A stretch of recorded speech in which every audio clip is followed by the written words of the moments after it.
উনি বলছে লটারির টিকিট বন্ধ, বিক্রি করা বন্ধ করতে হবে, মানে লটারি বন্ধ।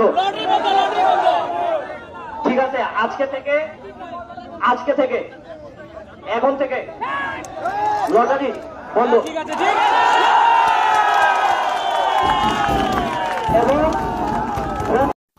প্রিয় দর্শক দেখুন, অবশেষে সেনাবাহিনীটা ঘোষণা দিয়ে দিল সৈয়দপুর ক্ষুদ্র কুটির শিল্প মেলাটি বন্ধ করার, স্থগিত রাখার জন্য অনুরোধ বিনোদ করলো। তো যাই হোক, পাবলিক চাইলে কী না করতে পারে এটা তো আপনারা ভালো করেই জানেন, যেহেতু আপনি 5 আগস্টে দেখেন সেনাবাহিনী ঠেকাতে পারেননি পাবলিককে, আর এটা তো সামান্য একটা লটারির খেলা। তো যাই হোক, এই জুয়া থেকে বিরত থাকবেন, এই লটারি থেকে আপনারা ভালো থাকবেন। কেননা হচ্ছে যে এই লটারি নামক জুয়াটি হাজার হাজার লক্ষ লক্ষ টাকা নিয়ে প্রতারণা করে তারা নিয়ে যাচ্ছে। আপনাদের কেউ বুঝতে দিচ্ছেন, আপনাদেরকে কেউ বোঝার সুযোগ করে দিচ্ছে না। তো আপনারা ভিডিওটা ভালো যদি লাগে আপনাদেরকে, তো লাইক কমেন্ট শেয়ার সাবস্ক্রাইব করে চ্যানেলটার পাশে থাকবেন। ধন্যবাদ, আসসালামু আলাইকুম। আমরা কিন্তু এরপর হাউজিং বন্ধ করে দেওয়া হয়েছিল। তো এখন আপনারা আবার বলছেন লটারি বন্ধ করে দিতে।